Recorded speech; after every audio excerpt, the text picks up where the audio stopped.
So it's getting juicy. Welcome to a new episode of Finding Love. Right after you like, comment, and subscribe, I need you to go check out what women really want and then come back here because we're going to dive into why women cheat.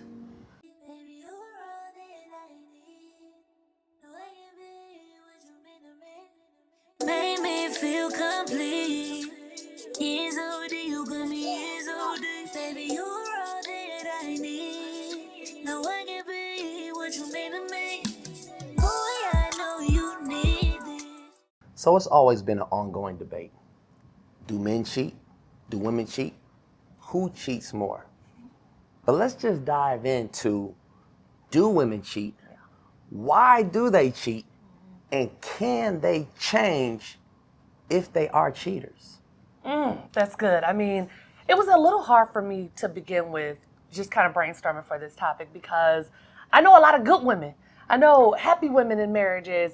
I don't know a lot of women who just are out here dangling for the streets, right? And the women that are seeing multiple men, they're single. They're single. They can mingle. Yeah. So I was like, okay, let me really internalize this. Let me think about it. Why are these good women stepping outside of their marriages? And started to do some research, started to really think about all of the women that I've known, all of the marriages that we've looked at, and I got it. I got it. I was like, okay, yep, it's right there. It's right there. Right where I told y'all it was. They're unfulfilled, right? So I told you back that women like you to listen, lead, and lighten their load. That's what we want, right? Listen to her, lead her, and show her the way, and take something off her freaking plate. So I told you that, and now I'm going to dive into the three main reasons why women cheat. And this right here is a little bit of a curveball for me because I know my wife is such a protector of women. So she had to really peel back the layers and dive deep against her intuition and her protection of the female sex and species. So I'm interested to see what she has to say about this because I got questions. It's three main things.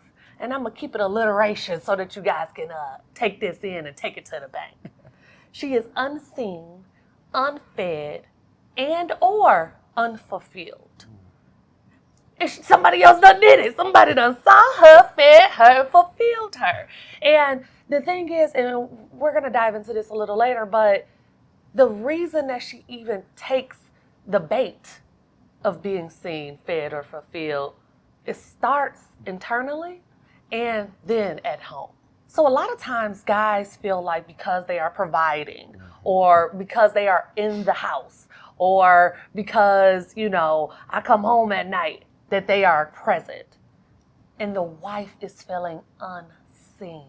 She's lacking protection, that financial stability, that emotional maturity, the spiritual covering, and simply the physical attractiveness. And that doesn't mean, hey, you ain't cute to me no more. But it does mean you gained 100 pounds and I'm at the gym. Or, you used to love on me and dote on me and now I barely even see you. That protection is so much more than just stature, right? And it can be stature too, right? Like you was buff when we met. I felt really, really protected by you. Now you're all flabby. Somebody go get us. But that protection of being seen is saying, I see that you're struggling. I see that you need help. I see that you need love. I see that you need an additional support system or some intellectual stimulus. I see you and I'm going to provide it. So that first part is being unseen, and that goes to listening, right? You ain't listening. She's telling you when she is feeling vulnerable and overwhelmed and feeling like she's just really lacking the support that she needs. And instead of providing that support, you decide to just keep on doing what you've always been doing or even take away from something that you previously were given. So that first thing is just see her. Being unseen and feeling invisible, especially in your household, is one of the scariest and most hurtful things that can come across a woman. Yeah, no, you 1 for 1 there because I've actually seen that play out with friends, associates, where their ego comes into play. Because when you're pursuing her, every guy sees you then. And they're showing up and they're giving their best effort to make sure you see their effort. Yep. But what happens sometimes in that scenario is that when the guy says, okay, I got her, I'm going to choose her, now all of that pursuing takes a back seat. Now, guess what? You have the luxury of being in my space. You have the luxury of me taking care of you. Why? Because I got ego, right? And so you're fitting in my world. And so also the other thing that happens with ego, we don't even see that you're drifting. We don't even see all the hints you're giving us to say, hey, can we go out? That's good. Valentine's Day. Our anniversary's coming up. Then you see I just paid your car note. Right. I just took you out to eat on Friday. We went to your favorite restaurant, and then I had to go hook up with the boys. Like, what are you talking about? Yeah. Right? And so I have seen that. And I've also seen guys, when that happens, that ego is crushed. Because even though they gave him countless attempts at rejuvenation, at resetting, and I'm not making excuses for her, right? No. But I've seen it, and I've seen that same guy that's supposed to be strong and tough tuck his tail and even drop some tears. Yeah. Yeah. And this goes back to generationally how we've been wired. You know, women are, taught to look for a provider, right? They're taught to look for somebody who can like fix things around the house and protect the household, right? They're not taught to look for this emotional connection or this spiritual covering, right? And a man is taught to provide. So in the beginning, you feel fulfilled in that space because, okay, this is what I've taught to be, consider great. He's a provider. I'm taken care of. The household is taken care of. But while you're in it, you start to say, oh, why he ain't loving on me? Why, or hold on, wait, back it up. Women are getting to the coins. We talk about this all the time. Women are making their own money. A lot more houses are 2-income households. Yeah. I don't need you to be a provider no more. Yeah. Actually, I want to take half the bills. Please give me half the bills so I could get half of your time. And a lot of times it can shift. And we can't say this enough, but every 5 to 10 years, you're entering a new journey of life, a new season of life. And you are shifting in what you want and what you need. And as a partnership, we should be able to communicate those things to each other. And in communicating those things and listening, you have missed the mark somewhere. You've continued to do what you thought she needed in the beginning, but now we're 10 years in. Yeah. I need something now. I need you to read a book. I need to be emotionally and intellectually stimulated. I don't need someone to be able to say, hey, what book are you reading? Oh, yeah, how did you like that chapter? Boom, spark. What? You read? You read, kind sir? Might as well even talk to me about a book. It happens that quickly, that little piece of being unseen. You can be seen by a guy at the gas station. Don't go to the hood, ladies. Baby girl. You've been running through my mind all day. All day. You got to be tired. I guess that leads to number 2, being unfed. We talk about this spiritually in so many other ways about your cup being full, right? In order to pour out, in order to love on you, in order to make sure you're fulfilled, I have to have a full cup. And my cup is sprinkling water all over the place. These kids need some, no matter what. They don't care if you're sick, having a mental breakdown. They don't care. Yeah. You got to pour on them, right? Got to make money. So you got to pour into your career or your business or whatever. Okay. We done got to you and we ain't got we splashing you with a couple little droplets of what we have left. And because we are so drained and so thirsty thirsty for love and affection and being doted on and feeling appreciated, we out here just in the desert. Yeah. And all it takes is somebody to give one little sip of water. Yeah. One little cacti that you done found in the desert, and you're open. You're open to being watered. Yeah. And I don't think the gap has to be that big. And I don't think she has to be that starved because, like you said, a lot of women are out here in the workforce. They're working hard. They're in career fields where they're spending a lot of time with their coworkers. More time than their families. They're spending more time with their families and they're spending more time with their bosses. Yeah. And especially if there's some type of disconnect at home, even if it's a little one, and you're getting more laughs with the coworker, you're spending more time, you're spending more evenings, out of town work trips where you meet at the bar. If you're not structured and disciplined in how you are pursuing your marriage, then I don't think it has to be a starved woman at all.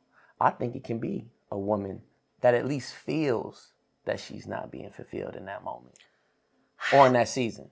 And I can agree to an extent, but I have to, look, women, y'all know I got that. But I have to say that a good woman knows where she's lacking and she's trying to fulfill it properly.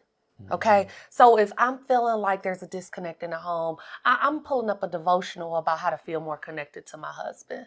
I'm reading a book and figuring out how to communicate more effectively. I'm doing other things with my time. I am also knowing that lustful thoughts is how you even knew you were attracted to men in the first place, right? So it's something that we just innately have. I'm not putting myself in no situation where it comes out, right?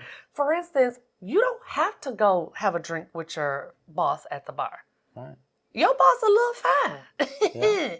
He a little fine. You knew he looked fine. It don't matter. I don't care how fine your husband is, how great your husband is. You knew your boss was a little fine before you went to have that drink. That's right. And then if you do have that drink, you make sure it's a group thing. Yeah. And then when you do have that drink, you have one. You know, it's boundaries that you put in place when you are a good woman. When you are a good woman, you're choosing your husband every day. I don't care how much you get on your nerves. I don't care how unfulfilled you are. I don't care how dry and thirsty you are. You're choosing him every day. And there are certain things that you don't even allow in your space. You know what I'm saying? Like somebody DM, you know, some hard eyes under a picture and you block them. Yeah. You don't even leave the space for them to continue to DM you, or you don't say thank you, and then he like, you just so beautiful, and then you like, oh God, I can't believe we've been talking for 6 months. So I have to put that out there that a good woman, men, right? If your woman is stepping out, she in the lost category, okay? We're going to put her in the lost category. But a good woman is not going to allow her thirstiness to be fed, to be driven by just opportunity and proximity to the bull. So this is where I have to tap in because even now I think my wife is trying to protect and maybe even provide an excuse for the women because she's saying you should provide boundaries and all of these things. Yeah. But we are here because we want to know why women cheat. And what I believe is that not all women are good. No. Just like not all men are good. Yeah. And this will also have me pose the question, does a good woman cheat? It's hard for me to say yes. It's very hard. I'm digging deep trying to find that. A woman who cheats. I'm sorry, ladies. I'm so sorry. I'm so sorry if y'all trying to make it work. Make it work. Try your best, right?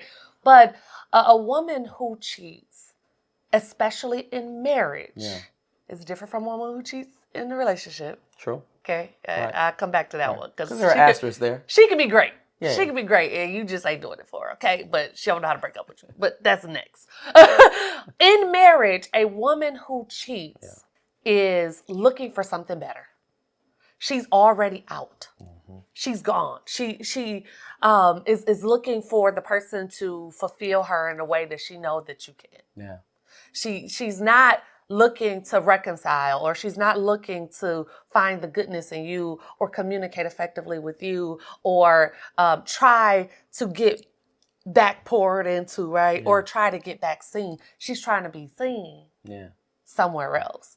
And the good woman who cheats is actively putting herself in inopportune places. Yeah. That woman is Consciously? Consciously. Yeah. Consciously. Yeah. Because she hanging out a little bit more. Yeah. Because I get the unseen, unfed, because that's an easy take on a man who neglects. So I can connect that dot. Easy. You said neglect. Yeah. Neglect is not necessarily unfed. Because guess what? You could be doing what you've always done, but I'm in a new season. Yeah. I'm in a new season where I don't need you to provide, right? So now, you're a provider for what? Mm-hmm. So now all my money is just my extra money? Okay, now I got more time to go hang out and take girls trips and go shopping. I need you to pour into me some other way. You see what I'm saying? Yeah, I guess unfed, I wasn't saying just monetarily or just materialistic. I wasn't saying that.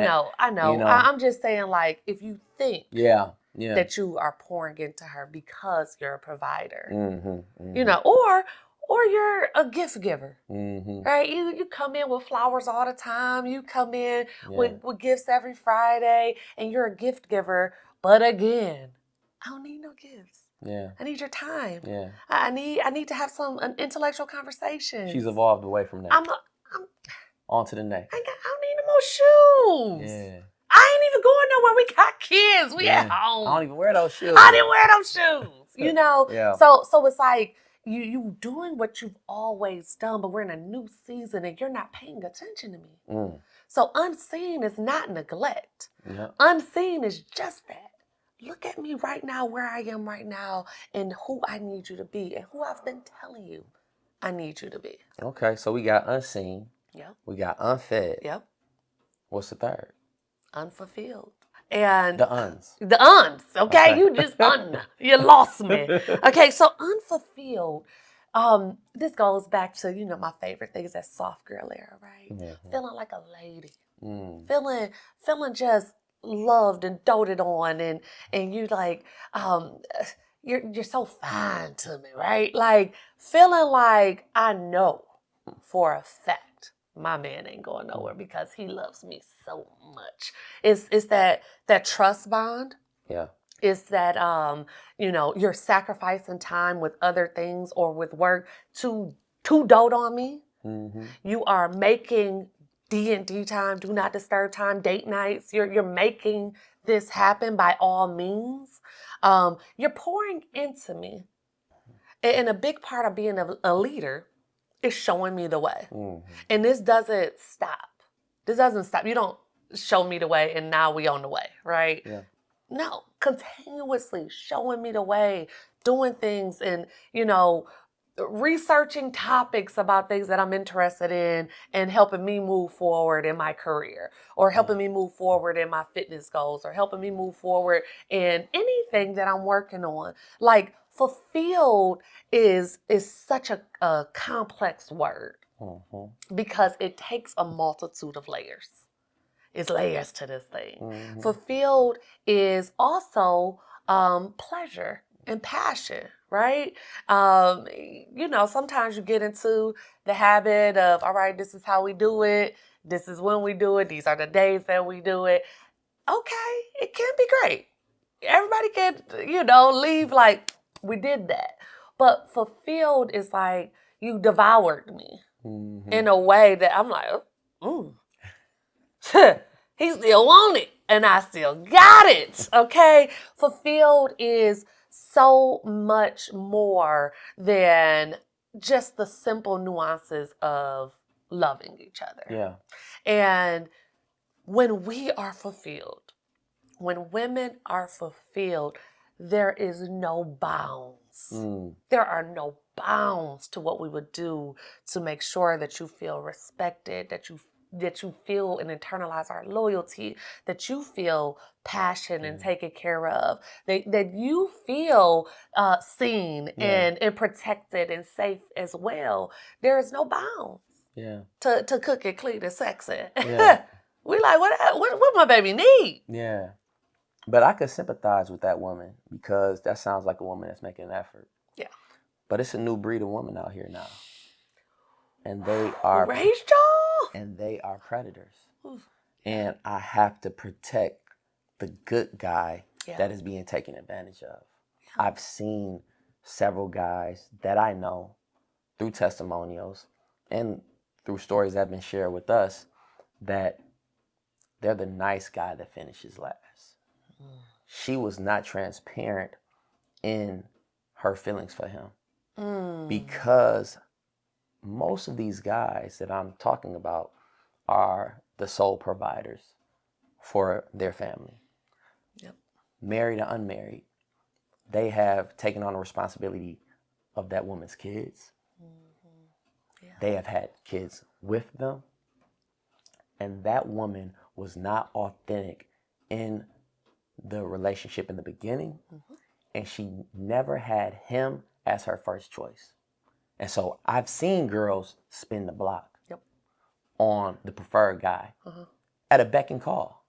I've seen men go work night and day for her shopping habit to put her in a house in the hills in the suburbs just for her to leave with this dude over here that don't make half as much. And I know for a fact ain't half as intellectual. It's good. So good, because I believe out of the 50% of marriages that end in divorce, I would go on a limb and say 80% of those chose wrong. Mm-hmm. And in the beginning, if you are having doubts leading up to the marriage, if it's wedding day and your jitters are not because you're nervous that you look good or that so many people are going to be having their eyes on you, but your jitters are like, oh my God, am I making the right decision? You might be falling in that 80%. Mm-hmm. And I say that because we are choosing marriage for so many superficial reasons now. Mm-hmm. We're choosing it for Instagram. We're choosing it because we've been together for so long. We're choosing it because, well, we got kids together and you's a good mom or you's a good dad and you held me down for a long time. We're not choosing for the right reasons. But another piece to what you said was this nice guy. Come on. I want to say we love you, nice guy. Talk about him. But let's balance this out.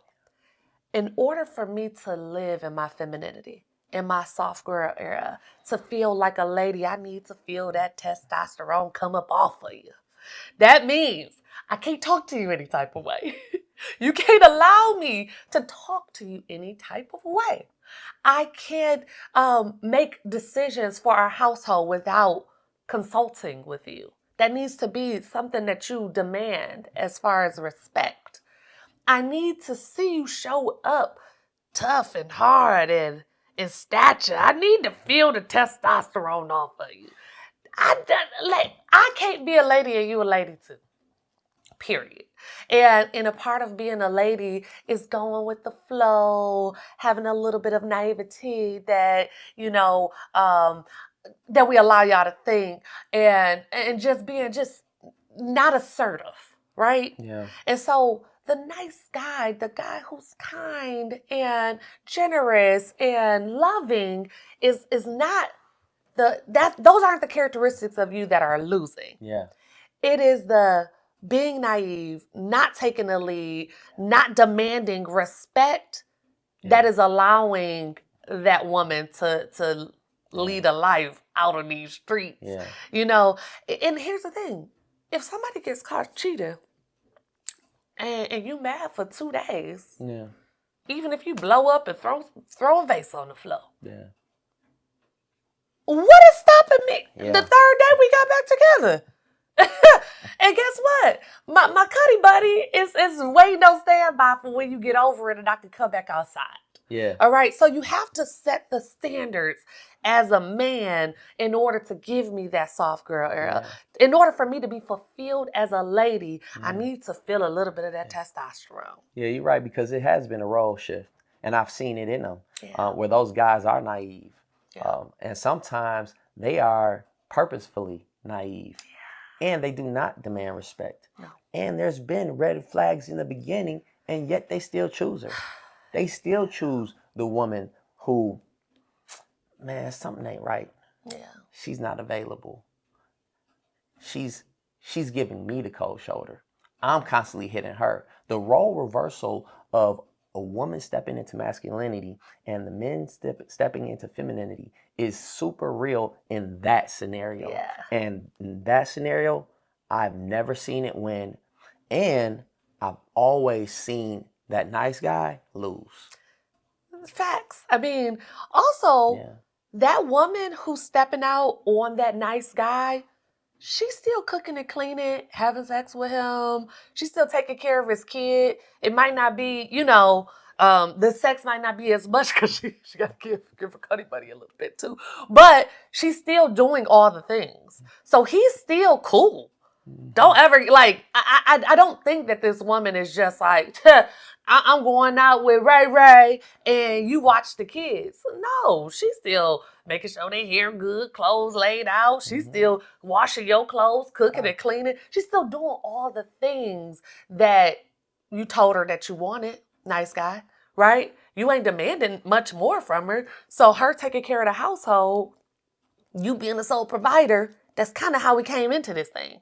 Right? So now, I'm sorry that, I don't know, the milkman that came and winked at me when he dropped the milk off. I'm so sorry, but this is the outlet that you've given me because you've remained in our roles. Yeah. We've remained in the same roles through all of the seasons of our relationship. And I have to respectfully disagree with my beautiful wife here with her luxurious hair, because from my experience in these conversations and what I know is that they don't have sex anymore. She is starting to give that guy the cold shoulder because she didn't go just lay down with somebody. She left and she connected with somebody. Yeah. So now she's still living with you, but y'all not having sex. You're not emotionally connected. She's giving you the cold shoulder and giving you all the excuses in the world on why she's not laying down with you. And she's moving further away from you and creating more of a gap and more distance, because the more distance she can create here, she feels she can get closer over there. And so that is also the tough game that these predator women are playing. Yeah. We're not talking about a woman who is in a relationship giving effort. We're talking about this new breed who is taking advantage and trying to have her bills paid and have a roof over her head. And then over here, she playing with this guy who ain't offering nothing. And that goes to that woman that I said is already out. Yeah, right? For sure. Right. That's not the good woman. That ain't the good. That ain't the good woman. That's that new breed. That's a new breed. Yeah. And like you've said before, men have to have standards too. And it has to be. It can't just be, oh, let's pour into this woman. Let's do everything great for this woman. Let's be there for this woman, without you saying, how am I being poured into? But what I will say, and what I know, ladies, come on, come in for me. Drop the comment, okay? If we are taken care of, and we are fulfilled, and we are seen, and we are fed, baby, our cup is running over 100 million times for you. Yeah. We can have just a splash running over, and that whole entire splash is for you. Mm-hmm. It's for our spouse that is making us feel fulfilled. So the good girl that's making the effort, hey, fellas, you better pay attention to her, all right? Listen, lead, and lighten her load, period. Yep. She got you in all of the ways. And on that note, let's toast.